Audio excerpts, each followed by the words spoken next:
Olá, amigas e amigos do canal, do nosso canal Eros e Thanatos. E aí eu quero trazer uma informação para vocês nova, né? Houve uma mudança no nosso canal, já já eu vou falar para vocês, tá? Então, o nosso canal agora, que se chamava Eros e Thanatos, Mitologia e Psicanálise, né? Agora vai se chamar Eros e Thanatos, o seu canal de psicanálise. Daqui a pouco eu vou dizer para vocês o que foi que houve de mudança, tá? Mas deixa primeiro eu cumprimentar vocês, né? E ao mesmo tempo me desculpar com vocês, porque na semana passada não foi possível gravar, né? Não houve uma postagem nova, né? O que geralmente não acontece, mas vocês hão de compreender que eu estive adoentado, né? Precisei de cuidados médicos e em razão desse problema que eu apresentei, né? Me foi recomendado repouso enfim, e eu tive que realmente passar uma semana mudando um pouco minha rotina de trabalho e acabei não gravando a semana passada, mas estou de volta hoje. Essa é a primeira informação. Me desculpar com vocês por não estar aqui semana passada com vocês, tá? Mas estou retomando. Felizmente estou melhorando, né? Ainda estou no processo aí de recuperação, mas estou melhorando e de volta ao trabalho, né? Outra coisa, agora é para informar vocês a modificação que houve no nosso canal Eros e Thanatos, né? Bom, eu e Sérgio tivemos uma conversa, Sérgio me fez uma solicitação, eu compreendi e atendi essa solicitação que ele me fez de nós mudarmos agora, sermos dois canais, né? Um canal vai ser Eros e Thanatos, o seu canal de psicanálise, tá? É assim que vamos me chamar agora, e que é o meu canal. E um outro canal, que é o de Sérgio, vai se chamar Mitologia de A a Z. Portanto, agora nós não vamos gravar mais juntos. Seremos dois canais, tá? O canal Eros e Thanatos, o seu canal de psicanálise, esse nosso canal aqui, o meu canal, tá? E o outro canal vai ser o de Sérgio, que vai se chamar Mitologia de A a Z. Bom, no entanto, nós acertamos que uma vez por mês, geralmente no final do mês, nós vamos gravar um podcast aos sábados, o último sábado do mês. O primeiro que nós vamos gravar vai ser no dia 30 deste mês, 30 de julho, não é? E todo mês nós faremos um podcast com um tema comum de psicanálise e mitologia, pelo qual nós vamos fazer essa abordagem num podcast aí que vai ter uma hora e pouco mais. Enfim, a gente está ainda definindo aí esse tempo, mas mais ou menos nesse período aí, entre uma hora e pouco, tá? E que gravaremos todo final de mês, aos sábados, a partir das 15 horas, tá bom? Então, nos aguarde no próximo dia 30 de julho, onde faremos a nossa primeira gravação do podcast, que será postado tanto no meu canal, nesse canal aqui, Eros e Thanatos, o seu canal de psicanálise, quanto no canal de Sérgio, o Mitologia de AZ. Tá? Fica feito então essas informações para que vocês possam continuar conosco, dando seus likes agora nos nossos canais, né? Convido para que vocês assistam os dois canais e continuem nos seguindo, porque nós continuaremos gravando mensalmente, semanalmente, né? Eu vou continuar postando às quintas-feiras, tá? Por hora eu vou ficar postando comumente uma vez por semana, mas mais adiante eu vou ir trabalhando a possibilidade também, frente aos meus horários, e talvez eu possa fazer novas postagens e outras coisas. Mas por hora eu vou continuar a minha gravação semanal, que será postada sempre às quintas-feiras, né? E Sérgio grava lá, eu acho que no começo da semana, no canal dele, tá bom? Então não é mais um canal só, como era antes, o Eros e Thanatos, Mitologia e Psicanálise, agora são 2 canais, como eu falei para vocês, tá? Feito esses esclarecimentos, né, a gente deseja muito que vocês possam continuar conosco, visitando os 2 canais, dando seus likes, fazendo inscrição, divulgando com seus amigos, familiares, colegas de trabalho, colegas de escola, de universidade, enfim, né? Amigos, amigas, possam poder divulgar nosso canal, porque a gente vai continuar com a nossa preocupação de fazer bons conteúdos, conteúdos que ajudem na reflexão, na discussão temática de vocês, seja do tema da psicanálise, seja do tema da mitologia, e fazendo esse podcast que será gravado no último sábado do mês e que será postado nos 2 canais, tá? Esse será o nosso, digamos, o nosso istmo, o nosso ponto comum, né, de gravação, tá bom? Então, vocês ficam atentos, o Sérgio já informou já no canal dele, né, e eu deveria ter informado a vocês a semana passada, mas pelas razões que eu expliquei para vocês, então informo agora. Bom, mas continuamos no nosso hábito, né? Agora apenas ao invés de vocês verem um canal só, vocês veem 2 e se inscrevem nos 2 e, enfim, vida que segue, tá bom? Hoje eu queria falar com vocês, dando sequência à minha última postagem, que foi sobre a questão do recalque, né? Eu abordei, sobretudo, o recalque secundário, né? Hoje eu gostaria de falar para vocês um pouco do recalque originário, tá? Bom, falando do recalque secundário, como nós falamos na nossa última postagem, que foi a semana retrasada, o recalque secundário, como eu falei para vocês, ele recalca as representações das pulsões, as representações do inconsciente, né? As representações traumáticas, ou seja, representações que dentro da nossa consciência produziria mal-estar, né? E que são afastados da consciência, né? Através desse processo do recalcamento, que Freud chamava pela palavra alemã chamada Verdrängung, né?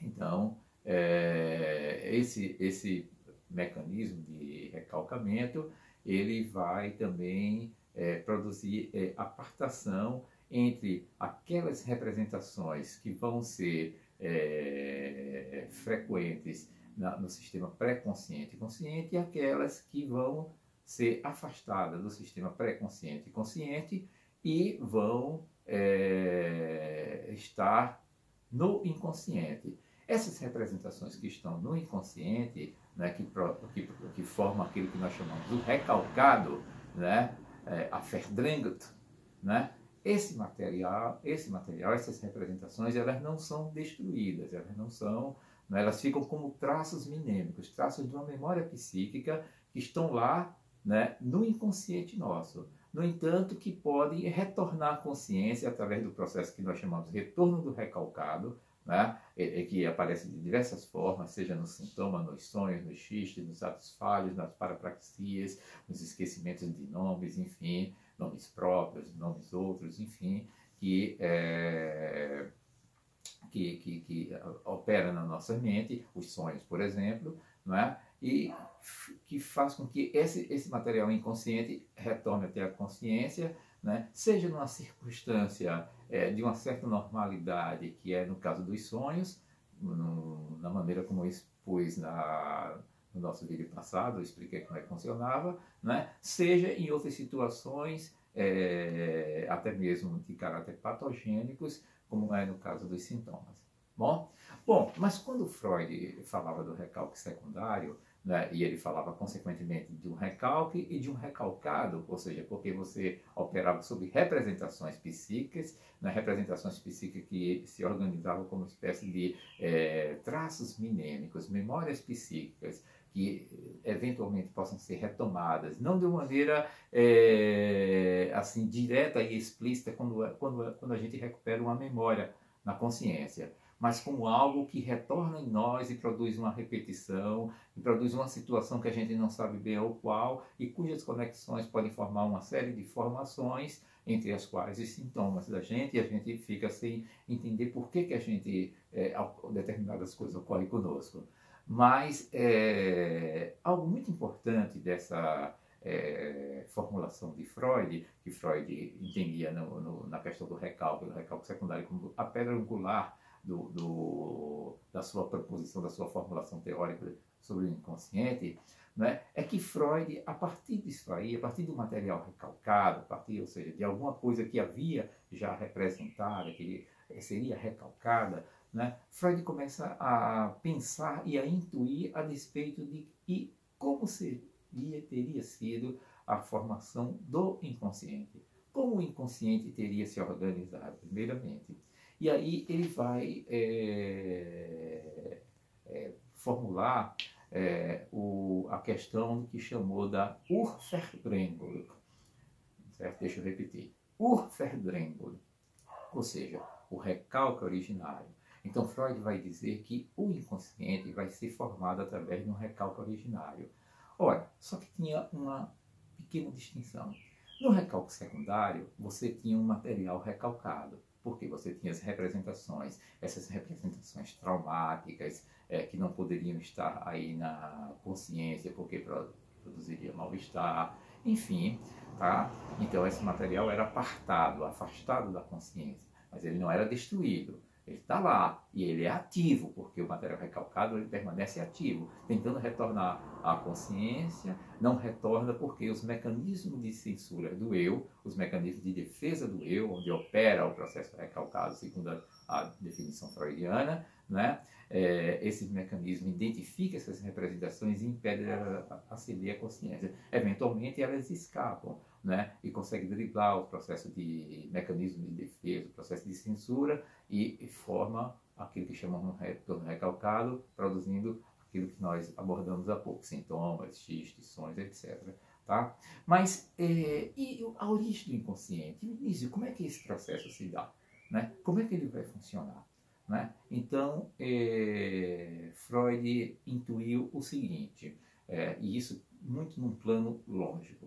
Se havia um material recalcado, se havia um recalque secundário, é porque houve um recalque original que deu origem ao sistema, ao inconsciente, e posteriormente, com o recalque secundário, você organiza na mente os sistemas inconsciente e pré-consciente. Mas o inconsciente como tal, né, ele é fundado a partir desse processo, porque o inconsciente, como eu já falei algumas vezes para você, ele não é natural, ele não é biológico, ele não é instintivo, ele é um processo na cultura, né? E ele é um processo da linguagem.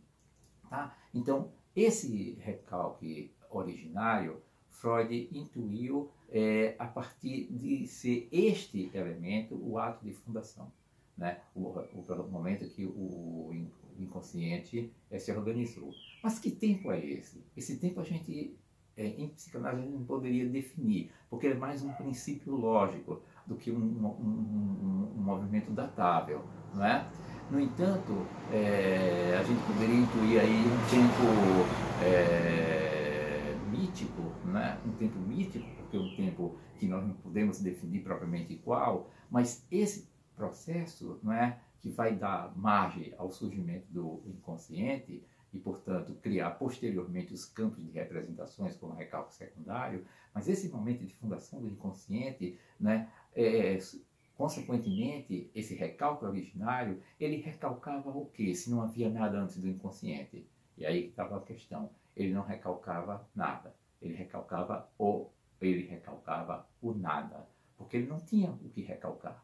Já que no recalque secundário você tem material recalque, ou seja, os traços mnemênicos, né, que são deixados no inconsciente, que formam o inconsciente e que produzem mal-estar, que produzem desprazer. Né? E o sistema trata de se organizar para evitar esse mal-estar, para evitar esse desprazer. Mas no recalque originário não, você não tinha representações, porque você não tinha nada, você não tinha inconsciente. Então Freud vai dizer que esse é um recalque sem recalcado, ou se nós pudermos pensarmos um primeiro recalcado, seria o próprio inconsciente e, portanto, nada, né? Ou o que Lacan veio dizer também, posteriormente, que o recalque originário vai originar o falos, né? Seria o primeiro recalcado. E, nesse sentido, o falos aí assume a dimensão, não a dimensão simbólica, mas uma dimensão real. Ou seja, uma dimensão, digamos, mítica também. O falo vai ser esse nada. Mas é esse falo que vai começar a organizar e estruturar a sexualidade humana, de acordo com a concepção de Lacan.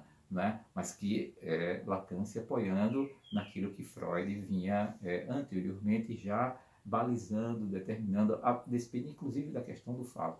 Lacan vai dar essa dimensão lógica para esse processo do recalque originário. Então, o recalque originário ele é muito mais uma dimensão lógica, não é, do que um acontecimento tal como o recalque secundário, que opera sobre coisas que estão ali funcionando. O recalque originário ele é um tempo de fundação a partir do nada, né? Uma espécie de Big Bang do inconsciente e que dá origem ao inconsciente. E a partir daí é que nós vamos ter. Mas evidentemente que só vamos ter a dimensão desse recalque originário pelo recalque secundário. Porque o recalque originário, por não ter representação, o recalcar o nada, ele não teria, digamos assim, um elemento simbólico que nós pudéssemos aí constituir memórias psíquicas, etc. Né? E só o recalque secundário, né, dialeticamente, é que nos vai permitir dimensionar que houve um recalque originário. Ou seja, o recalque secundário, Verdrängung, é que nos vai dimensionar logicamente, dialeticamente, que houve um recalque originário, Urverdrängung. Né? E é assim que o sistema vai se constituindo, né? Vai se organizar, vai ter um marco fundador, né? E, consequentemente, a partir daí, as representações, as organizações, a gente vai ver. Como o sistema é dialético, né? E como Lacan e Freud lembrava, o sistema a gente vê do negativo para o positivo, porque é a partir de um recalque segundo que a gente vai dimensionar que houve um recalque primeiro, não é? Por conta, evidentemente, de você, a partir do recalque segundo, que deixa traços, a gente tem a dimensão que houve um antes do antes, um elemento fundador, não é? Então, essa é também a dialética que constitui o inconsciente, uma dialética negativa, paraconsistente, ou seja, uma lógica paraconsistente. Ou seja, é a lógica das contradições, é a lógica do paradoxo. E é assim que vai se constituir o recalque originário, o recalque do nada, porque não havia nada além, porque antes não havia nada. E, portanto, no entanto, esse nada ele vai organizar as estruturas e ele vai começar a dar as condições para que haja funcionamento. E, grifando, por último, que nós vamos ter só essa dimensão no a posteriori, né? No só depois, ou seja, que a gente chama, nesse sentido, a dimensão dialética, a dimensão do negativo, a dimensão do paradoxo. É isso que teria para dizer hoje, fazer essas comunicações que fiz anteriormente. Seguiremos com o nosso canal agora, cada um com o seu canal, Sérgio com um dele, eu com esse canal aqui, o Eros e Thanatos, o seu canal de psicanálise. E contamos com a participação, a presença e, enfim, a divulgação de vocês para que nós sigamos com o nosso trabalho. Um grande abraço e até a nossa próxima postagem.